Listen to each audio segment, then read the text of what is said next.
Good evening, good morning, good night, good afternoon, whatever time of day you are watching this. Thank you for logging in. Thank you for tuning in.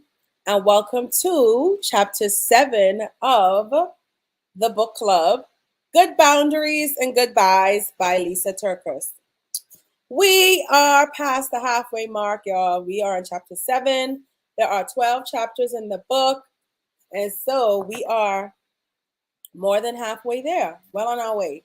So before we begin chapter 7's review and reading tonight, I would like to show a quote from chapter 6 that I think is one of my favorite two quotes from that.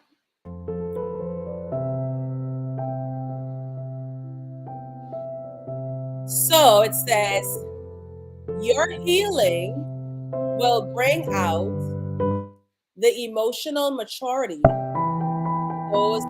Sorry, let me say it again. Got to get this right.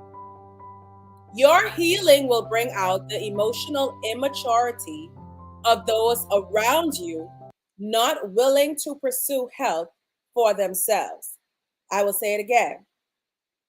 Your healing will bring out the emotional immaturity of those around you not willing to pursue help for themselves. Listen, and talking about that in the last chapter, and I had to go back and reread some parts of that. And so many things just began to make sense in my life as I look back on past experiences, I look back on present situations where when you start to grow in a particular area, there are certain things that just do not interest you anymore. And for me, it's one of those things that I can't seem to explain. It's just it is what it is. Like I just have no interest for certain conversations anymore. I have no interest in or less interest in spending so much time on certain things anymore. And I've realized that for people who have not experienced that, even though they may not be going through it at the same time, for people who have not had that kind of experience before, where they grew to a place where there were certain things that they just weren't, just it just wasn't working with their growth and development and their purpose anymore. It's a problem. But this quote defined it perfectly. Your healing will bring out the emotional immaturity of those around you, not willing to pursue help for themselves. So let us get into chapter 7. I'm going to pull it up on the screen so you can follow along if you do not have the book. If you don't have the book, this seems like a really, really, really good tool to have even as a reference book talking about relational intelligence. I think this covers so much of that. And there's certain parts that for those of you who know me, I have a girls club, and there are like certain parts of it I just want to just cut and just post up that every time they come to girls club they can see it, because I know that life is so complex and we go through all types of different situations and relationships, but there's so many things I just wish I had known earlier. But this is where we are, and so let's grow together and then continue to teach on, heal on, and become the people who God has destined us to be. So let's go to chapter 7.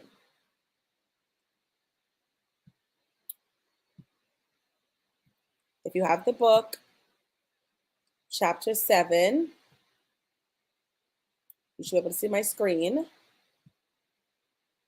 Chapter 7 starts on page 99. So, chapter 6 says, they may not always see your boundaries, or they may not see your boundaries as a good thing. Chapter 7 says, just because they say it doesn't mean you have to own it. Now, let's see what Ms. Lisa is talking about in chapter 7. So she says, just because they say it doesn't mean that you have to own it. Now, What could she be talking about? What is it that they're saying? What is it, right? So she starts off talking about her experience in elementary school where her teacher had the students' names on a wall and the rules of the classroom on the wall as well. And what would happen is that there were three strips of paper: red, green, yellow. And basically, the goal was to make sure that the green strip of paper was always under your name, because yellow meant warning, red was, oh my goodness, you're in trouble, you're going to the principal's office. And so she developed this, I guess you can call it a fair, of having her name with red under it, like she was not about to do anything to cause that. But then what started happening was there were children in the class who would pick on the good kids and cause them to get in trouble. So here we had innocent children getting in trouble, getting a red when they really didn't deserve it. And so that grew for her into this place of now trying to live. This is an elementary school, y'all. Trying to live in a way that she, how do I say this? She was trying to live in a way that what she did or the way she behaved was where her value was, where the way people saw her. But basically, it came out of fear. And I'm going to read some clips from it, because on the one hand, it was kind of funny because, you know, these are children. She was a child at the time. But then also, it just shows how so many times that our trauma stems from so far before we even know where it really, really got started. So she says, I felt I had to do everything possible to never ever have a yellow or red card attached to my name. Those cards wrongly became a definition of who I was as a person. But here's where things got very complicated. And she talked about how the good kids would get picked on by the not so good kids, and then their names would end up with a red card. Some kids saw this as a funny game and brushed it off. I had a much more severe reaction. This was no game. This was a nightmare. Now, even if you aren't a rule follower, I still think there's something we can all relate to here. This whole thing wasn't just about following the rules. It was about managing people's perception of me. And I think most of us, no matter what our natural bent is, don't want to be misunderstood, misrepresented, or have intentions assigned to us that are not true. Now, I had the privilege of reading this first part my with my boys and my husband.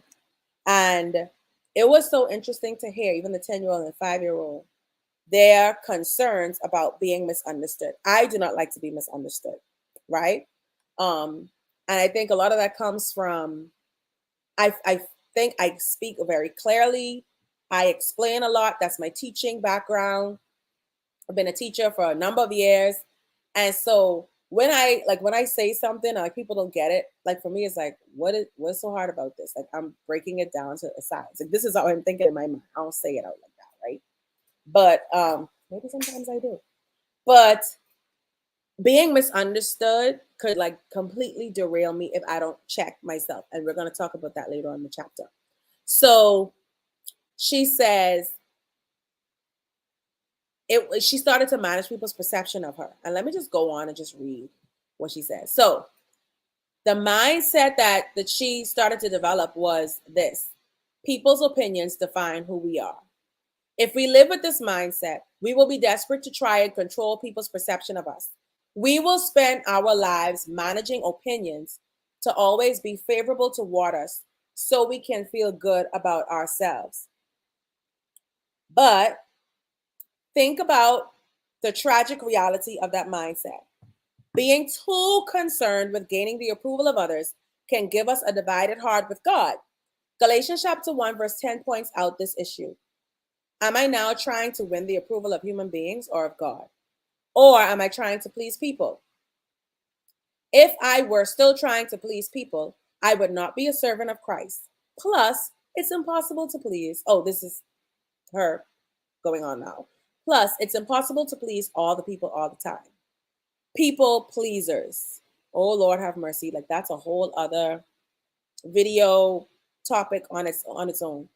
People pleasing. So we get so caught up in people's perception of us that we spend our lives managing other people's opinions about us. And there was a season that I did that. And what I would do was like, try to like basically I'm trying to justify for the past maybe 2, 3 years. It's been like whatever, whatever you think is whatever, because I am so focused now on just being obedient to what God is asking me to do in my life. That of course it was a growth process. And so this is a mindset that she developed from elementary school, because of the rules in her classroom. And not that it was any fault of the teachers, it was just how she perceived it to be. So core fair. So that was one of the things that she struggled with. She was in a meeting. This is an adult now, and she was in a meeting. She says, and in this meeting, it was a town meeting, and she stated an opinion against what was being proposed to be passed.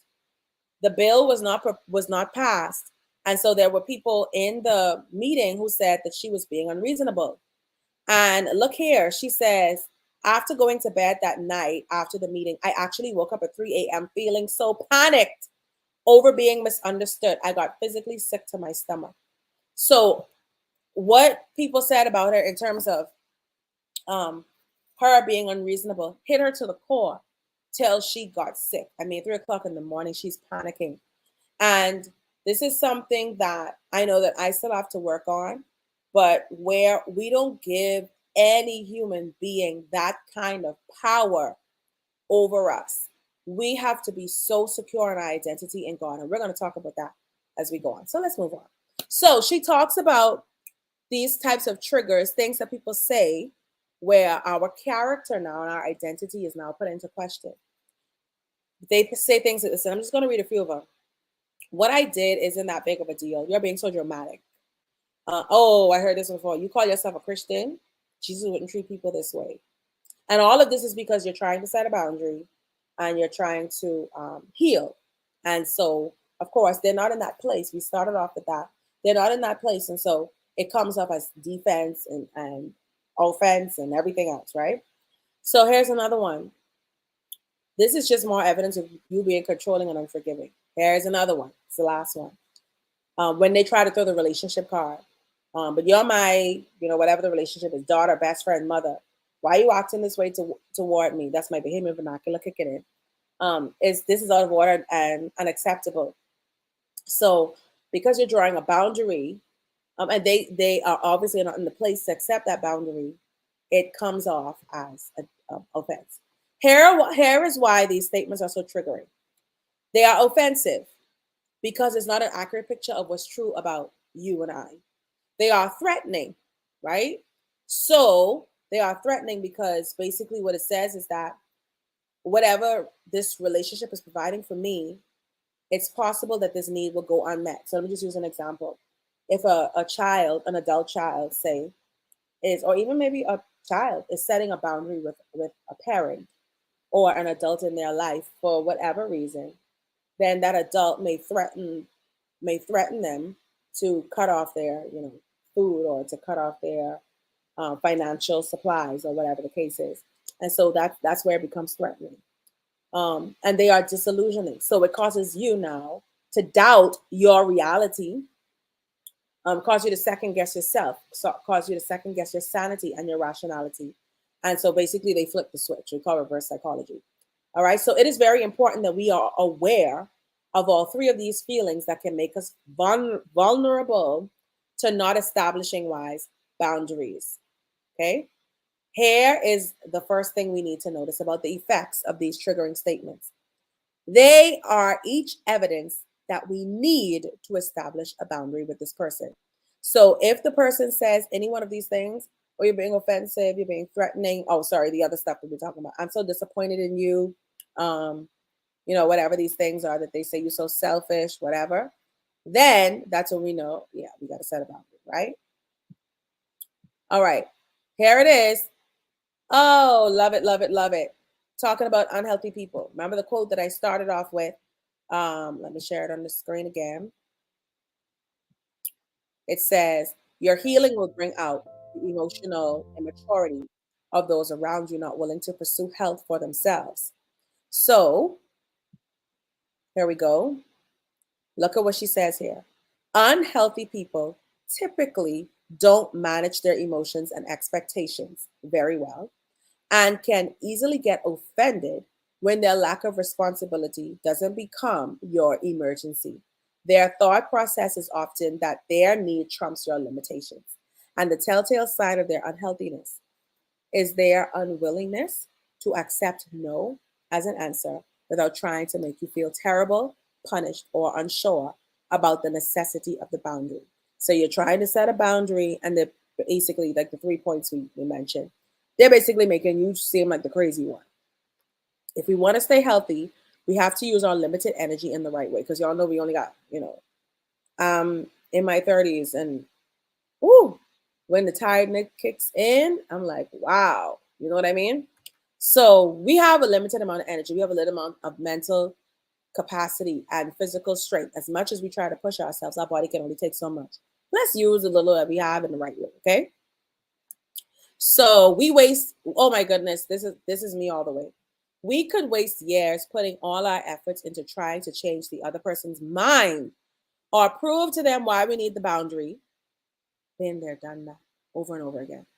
Or worst of all, we could drop the boundary altogether and continue living in dysfunction. When we talked about dysfunction, dysfunction is when abnormal is accepted as normal, but it doesn't change the fact that it's still abnormal. All right. So the Apostle Paul addresses some key components to love. We're on page 105. And this is my prayer, that your love may abound more and more in knowledge and depth of insight, so that you may be able to discern what is best and may be pure and blameless for the day of Christ. She says, what I like about Philippians chapter 1, verses 9 and 10 is that the love here is associated with knowledge and discernment. So the inverse is also true. A lack of wisdom and discernment is actually unloving. Sometimes we only associate love as a feeling, but we have to remember that biblical love is an intentional action where we want what's best for us and the other person. So those boundaries that you're setting is not to harm anyone else. And we talked about that. The fact that God sets boundaries and consequences for boundaries to protect us, not to harm us. And it's the same way we have to look at it. When we set this boundary, first of all, I have to protect myself. I'm not just protecting my physical self. I am protecting the purpose that God has put inside my heart. When we stand, for those of you who are believers in God listening to this, we believe that when we stand before God in the day of judgment, we are standing before him wholly and solely. We cannot give an excuse as to who did what, why they didn't do it, what they should have done, all the rest of it. And so if that is the only reason why I have to protect my heart, I have to. And he says, this is in, Solomon who said, above all else, guard your heart, because out of it comes the issues of life. I don't want to misquote. So I'll look that up while I go on, okay? Above all else, guard your heart. There it is. So that is found in Proverbs chapter 4, verses 23 and 25. So we are warned, guard your heart, okay?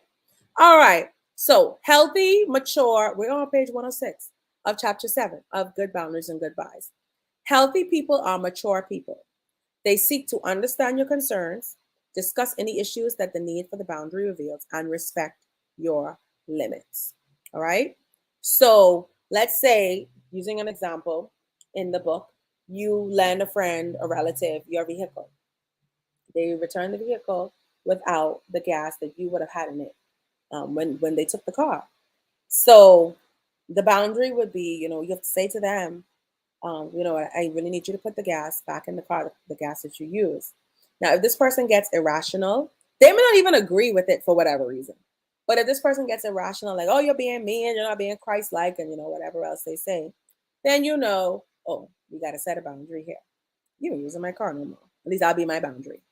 But even if they don't agree with it, a healthy person would say, okay, yes, I'll return, replace, reimburse, whatever the case is, for what I use, right?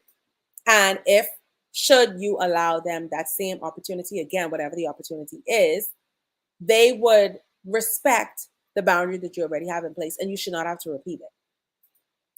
So, and we're talking about healthy people who respect other people's boundaries. And honestly, there was a season where I didn't understand people's boundaries because I was just being so open and free and, whatever. So when I did bump into someone else's boundary, it didn't really make sense to me. And now that I've grown to a place where I realize that I need more boundaries in order to protect who I am, in order to just not waste time. Like you talk about wasting time. I said this in another chapter, pulling people along or trying to pull people along. And so now that I'm in that place in my life, um, yeah, like the boundaries, ooh, they just come easy now. So here is this checking ourselves because remember, yes, we're in this thing with other people. We are relational beings. We need other people. So we also have to check ourselves. Somewhere in all the looking around at others for validation, we have stopped looking up. If we are living honest lives that honor God, we must not forget that people not liking our boundary does not mean that we aren't living right before God. And so I highlighted a quote here in the physical book, the hard copy, that talks about, okay, that's actually in the next section. So I'm good here. Talking about in this section, identity, right? Checking ourselves, questioning our identity, right here. Here it is. There it is. Checking ourselves means looking at a current attitude or behavior to see if it's in line with God's instructions and wisdom. Questioning our identity is doubting who we are because we have given too much power to other people by letting their opinions define us. Whew. Anybody else could relate? I know, I've been there more than I should have been there. But here we are. Boundaries without question marks. So we're talking about setting a boundary without questioning yourself, doubting, or getting the other person's feelings about your boundary. Like what sense does that make? It's no wonder we're anxious and feel boundaries are only acceptable and legitimate if the other person agrees with and respects them. So instead of stating your boundary with a question, you should state your boundary with a period instead of a question. So saying things like, "You good with that? Okay. Does this work for you?" That's understandable, right? You see where I'm coming from? No. When we're setting a boundary, we set a boundary. Okay. Not it's not up for debate. So when we look at this here, she says, here's why we do that. We aren't sure who we really are. We aren't sure what we really need. And we aren't sure that if others walked away from us, we'd be okay.